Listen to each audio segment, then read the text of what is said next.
ನಮಸ್ಕಾರ ರೀ, ಎಲ್ಲರೂ ಹೆಂಗದಿರಿ? ಎಲ್ಲರೂ ಆರಾಮದಿರಿ ಅಂತ ಅಂದ್ಕೊಂಡಿದ್ದೀನಿ.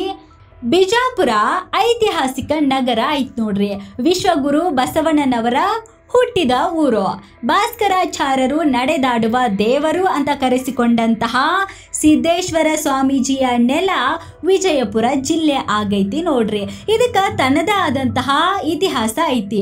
ವಿಜಯಪುರದ ಪುರಾತನ ಹೆಸರು ಬಿಜ್ಜನಹಳ್ಳಿ ಅಂತ.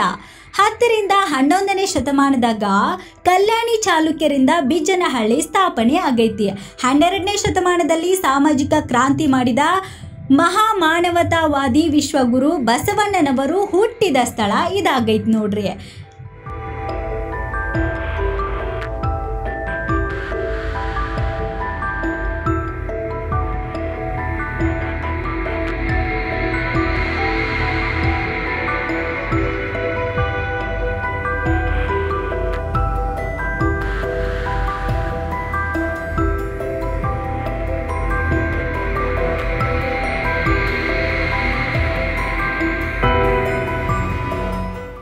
ನಂತರ ಕ್ರಮವಾಗಿ ದೆಹಲಿಯ ಖಿಲ್ಜಿ ಸುಲ್ತಾನರು, ಬಹುಮನಿ ಸುಲ್ತಾನರು, ಮೊಘಲ್ ಸಾಮ್ರಾಟರು, ಹೈದರಾಬಾದಿನ ನಿಜಾಮರು ಇಲ್ಲಿ ಆಳ್ವಿಕೆಯನ್ನ ಮಾಡಿದ್ರು. ಬಳಿಕ ಮರಾಠ ಪೇಶ್ವೆಗಳ ಆಳ್ವಿಕೆಗೆ ಒಳಪಟ್ಟಿತು. ಸ್ವಾತಂತ್ರ್ಯ ನಂತರ 1956ರಲ್ಲಿ ಆಗಿನ ಮೈಸೂರು ರಾಜ್ಯಕ್ಕೆ ಸೇರಿ ಇದೀಗ ಕರ್ನಾಟಕದ ಪ್ರಮುಖ ಜಿಲ್ಲೆಗಳಲ್ಲಿ ಒಂದಾಗೈತಿ ನೋಡ್ರಿ. ಇನ್ನು ಜಿಲ್ಲೆದಾಗ 2011ರ ಜನಗಣತಿ ಪ್ರಕಾರ 21 ಲಕ್ಷಕ್ಕೂ ಹೆಚ್ಚು ಜನಸಂಖ್ಯೆ ಇತ್ತು. 11 ಲಕ್ಷಕ್ಕೂ ಹೆಚ್ಚು ಪುರುಷರು ಮತ್ತು 10 ಲಕ್ಷಕ್ಕೂ ಹೆಚ್ಚು ಮಹಿಳೆಯರು ಅದಾರ. ಜಿಲ್ಲೆದಾಗ ಬಹಳ ಜನರು ಗ್ರಾಮೀಣ ಭಾಗದಲ್ಲಿ ವಾಸ ಮಾಡ್ತಾರ. ಕೃಷಿಯನ್ನೇ ಪ್ರಮುಖ ಕಾಯಕವನ್ನಾಗಿ ಮಾಡಿಕೊಂಡಾರ ನೋಡ್ರಿ. ವಿವಿಧತೆಗಳದಾಗ ಏಕತೆ ಎನ್ನುವಂತೆ ಜಿಲ್ಲೆಯಲ್ಲಿ ಎಲ್ಲಾ ಸಮುದಾಯದ ಜನ ನಮಗ ಕಾಣಿಸ್ತಾರ. ಜಿಲ್ಲೆಯನ್ನ ಶೈಕ್ಷಣಿಕವಾಗಿ ಹಾಗೂ ಆರ್ಥಿಕವಾಗಿ ಹಿಂದುಳಿದ ಜಿಲ್ಲೆ ಅಂತಾನೆ ಕರೀತಾರೆ ನೋಡ್ರಿ. ಶೈಕ್ಷಣಿಕವಾಗಿ ಬಿಜಾಪುರ ಇನ್ನೂ ಅಭಿವೃದ್ಧಿ ಆಗ್ಬೇಕು. ಜಿಲ್ಲೆದಾಗ ಕರ್ನಾಟಕ ರಾಜ್ಯ ಅಕ್ಕ ಮಹಾದೇವಿ ಮಹಿಳಾ ವಿಶ್ವವಿದ್ಯಾನಿಲಯ, BLDE ವಿಶ್ವವಿದ್ಯಾನಿಲಯ, ಇಂದಿರಾ ಗಾಂಧಿ ರಾಷ್ಟ್ರೀಯ ಮುಕ್ತ ವಿಶ್ವವಿದ್ಯಾಲಯ, ಸ್ನಾತಕೋತ್ತರ ಪದವಿ ನೀಡುವ ಕೇಂದ್ರಗಳು ಆಗ್ಯಾವ ನೋಡ್ರಿ.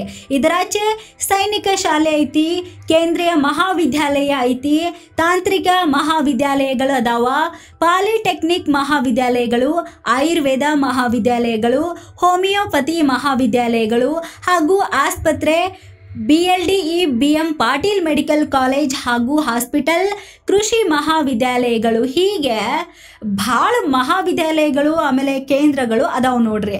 ನಮ್ಮ ಕರ್ನಾಟಕದ ಬಿಜಾಪುರ ಅನೇಕ ಭವ್ಯವಾದ ಐತಿಹಾಸಿಕ ತಾಣಗಳನ್ನು ಹೊಂದೈತಿ. ಇಲ್ಲಿ ಮುಖ್ಯವಾಗಿ ಬಾರಾ ಕಮಾನ್, ಬಿಜಾಪುರ ಕೋಟೆ, ದಕ್ಷಿಣ ಭಾರತದ ತಾಜ್ ಮಹಲ್ ಅಂತಾನೆ ಕರಿತಾ ಇರುವಂತಹ ಗೋಲ್ ಗುಂಬಜ್ ಕೂಡ ಇದೆ. ಇಬ್ರಾಹಿಂ ರೋಜಾ ಮಸೀದಿ ಸೇರಿದಂತೆ ಇನ್ನು ಬಹಳ ಐತಿಹಾಸಿಕ ಸ್ಥಳಗಳು ಅದಾವ. ಇತಿಹಾಸದಾಗ ನಿಮಗೆ ಹೆಚ್ಚು ಒಲವಿದ್ರ ಬಿಜಾಪುರಕ್ಕೆ ಒಂದ್ಸರಿ ಹೋಗಿ ಬರಲ್ಲ. ಯಾಕಂದ್ರೆ ಪ್ರವಾಸಿ ಪ್ಯಾಕೇಜ್ ಅಂತಾನೆ ಪ್ರಸಿದ್ಧಿಯನ್ನ ಪಡೆದೈತೆ ನೋಡ್ರಿ ಬಿಜಾಪುರ. ಜಿಲ್ಲೆಯು ಶ್ರೀಮಂತ ವನ್ಯಜೀವಿಗಳಿಗೆ ಹೆಸರುವಾಸಿ ಆಗೈತಿ. ಯಾಕಂದ್ರ ಇದು ಬಹಳ ದಟ್ಟವಾದ ಅರಣ್ಯ ಪ್ರದೇಶವನ್ನ ಹೊಂದೈತಿ. ಹುಲಿಗಳು ಮತ್ತು ಫ್ಯಾಂಥರ್ಸ್ ಕಾಡಿನಲ್ಲಿ ಜಿಲ್ಲೆಯಾದ್ಯಂತ ನಮಗ ಕಂಡು ಬರ್ತಾವ. ಮರಗಳ ಕೊರತೆ, ಕಾಡಿನಾಗ ನೈಸರ್ಗಿಕ ಆಹಾರ ಮತ್ತು ಜಾನುವಾರುಗಳ ಅನುಪಸ್ಥಿತಿಯಿಂದಾಗಿ ಹುಲಿಗಳು ಮತ್ತು ಪ್ಯಾಂಥರ್ಗಳು ನರಭಕ್ಷಕಗಳಾಗಿ ಕುಖ್ಯಾತಿಯನ್ನ ಪಡೆದಾವ. ಹತ್ತಿರದ ವಿಮಾನ ನಿಲ್ದಾಣವು ರಾಯಪುರದಾಗೈತಿ.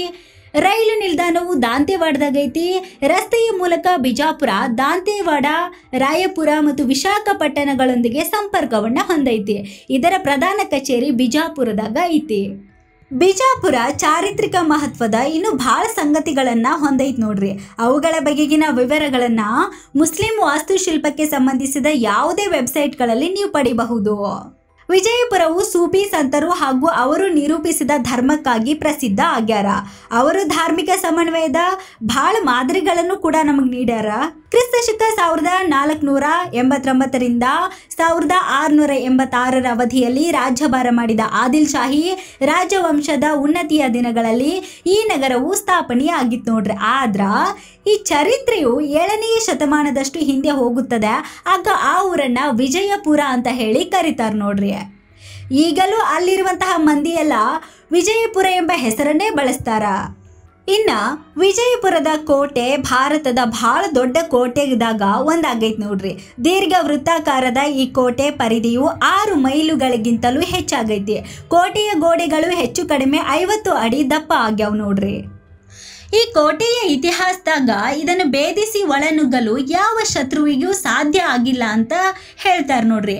ಕೋಟೆಯ ಹೊರವಲಯದಲ್ಲಿ ಬಹಳ ವಿಶಾಲವಾದಂತಹ ನಗರವೊಂದರ ಅವಶೇಷಗಳು ಕೂಡ ಅದಾವ. ಇಲ್ಲಿರುವ ಅಸಂಖ್ಯಾತ ಗೋರಿಗಳು, ಮಸೀದಿಗಳು, ಅರಮನೆಗಳು ಮತ್ತು ಇತರ ನಿರ್ಮಾಣಗಳು ಈ ನಗರದ ಗತವೈಭವಕ್ಕೆ ಬಹಳ ಸಾಕ್ಷಿಗಳನ್ನು ಒದಗಿಸ್ತಾವ. ಗೋಲ್ ಗುಂಬಜ್ ವಿಜಯಪುರದ ಅತ್ಯಂತ ಆಕರ್ಷಕರವಾದಂತಹ ಒಂದು ಸ್ಮಾರಕ ಆಗೈತಿ. ಇದನ್ನು ಮೊಹಮ್ಮದ್ ಆದಿಲ್ ಶಾ ತನ್ನ ಸಮಾಧಿ ಹಾಗೂ ಸ್ಮಾರಕವಾಗಿ ನಿರ್ಮಾಣ ಮಾಡ್ತಾನ. ಅದರ ಕಟ್ಟುವಿಕೆಯ ಹೊಣೆಯನ್ನು ಹೊತ್ತವನು ದಾಬೂಲನ ಪ್ರಸಿದ್ಧ ವಾಸ್ತುಶಿಲ್ಪಿಯಾದಂತಹ ಯಾಕೂತ್ ಎನ್ನುವಂತಹ ವ್ಯಕ್ತಿ. ಈ ಗೋಡೆಗಳ ಮ್ಯಾಲ ಗುಂಬಜವು ಕಣ್ಣಿಗೆ ಕಾಣುವ ಯಾವುದೇ ಆಸರೆಯೂ ಇಲ್ಲದೆ ನಿಂತೈತಿ. ಗೋಡೆಗಳಿಂದ ಸುತ್ತುವರಿಯಲ್ಪಟ್ಟ ಮತ್ತು ಗುಂಬಜದ ಕೆಳಗಿರುವ ವಿಶಾಲವಾದಂತಹ ವಿಸ್ತೀರ್ಣವನ್ನು ಕೂಡ ಹೊಂದೈತಿ. ಇದು ಪ್ರಪಂಚದಾಗ 2ನೇ ಅತ್ಯಂತ ದೊಡ್ಡ ಗುಮ್ಮಟ ಆಗೈತಿ ನೋಡ್ರಿ. ಈ ಡೋಮ್ ನಿಂತಿರುವುದು ಪೆಂಡಾಟಿವ್ ಎಂಬ ತತ್ವದ ಮ್ಯಾಲ. ಪರಸ್ಪರ ಕ್ರಾಸ್ ಆಗುವ ಕಮಾನುಗಳ ವ್ಯವಸ್ಥೆಯೇ ಈ ಡೋಮಿಗೆ ಆಧಾರವಾಗೈತಿ. ಭಾರತದಾಗ ಬೇರೆಲ್ಲಿಯೂ ಈ ಬಗೆಯ ರಚನೆ ಇಲ್ಲ ನೋಡ್ರಿ. ಸ್ಪೇನ್ ದೇಶದಾಗ ಕಾರ್ಬೋಡಾದಲ್ಲಿರುವ ಬೃಹತ್ ಮಸೀದಿಯಲ್ಲಿ ಮಾತ್ರ ಇಂತಹ ರಚನೆಯನ್ನು ನೋಡಕ್ ನಮಗೆ ಸಿಗ್ತೈತಿ. ಎತ್ತರದ ಬಿಂದುವಿನಾಗ ಕೊನೆಯಾಗುವ 8 ಕಮಾನುಗಳು ನಿಯತವಾದ ಜಾಗಗಳಲ್ಲಿ ಒಂದನ್ನೊಂದು ಅರ್ಧಿಸ್ತಾವ. ಈ ಗುಂಬಜ್ನಲ್ಲಿರುವ ಪ್ರತಿಧ್ವನಿ ಗುಣವು ಅದರ ವಿಶೇಷ ಲಕ್ಷಣದಾಗ ಒಂದಾಗೈತಿ.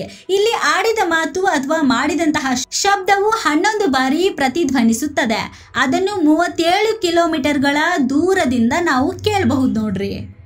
ಎತ್ತರದಾಗ ಸುಮಾರು 3.25 ಅಡಿ ಅಗಲದ ಗ್ಯಾಲರಿ ಐತಿ. ಇದು ಗುಂಬಜಿನ ಒಳಗ ಪರಿಧಿಯ ಸುತ್ತಲೂ ವೃತ್ತಾಕಾರವಾಗಿ ಹರಡಿಕೊಂಡೈತಿ.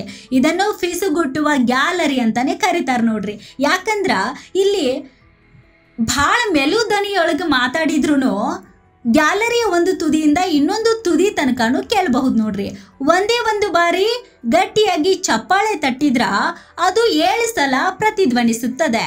ಗುಂಬಜಿನ ಗೋಡೆಗಳ ಹೊರಭಾಗದ ಮ್ಯಾಲ ಪಾರಿವಾಳಗಳು, ಆನೆಗಳು, ಕಮಲದಳಗಳು ಮತ್ತು ಕಂಠಹಾರಗಳ ಸುಂದರವಾದ ಕೆತ್ತನೆ ಹಾಗೂ ಶಿಲ್ಪಗಳನ್ನು ನೋಡಬಹುದು. ವೇದಿಕೆಯ ಮ್ಯಾಗ ಮೊಹಮ್ಮದ್ ಆದಿಲ್ ಶಾ ಮತ್ತು ಅವನ ಬಂಧುಗಳ ಕೃತಕವಾದ ಸಮಾಧಿಗಳು ಅದಾವ. ನಿಜವಾದ ಸಮಾಧಿಗಳು ನೆಲಮಾಳಿಗೆಯಲ್ಲಿ ಸುರಕ್ಷಿತವಾಗಿ ಅದಾವ. ವಿಜಯಪುರದಲ್ಲಿ ಚಾರಿತ್ರಿಕ ಮಹತ್ವದ ಇನ್ನು ಬಹಳ ಸಂಗತಿಗಳು ಅದಾವ.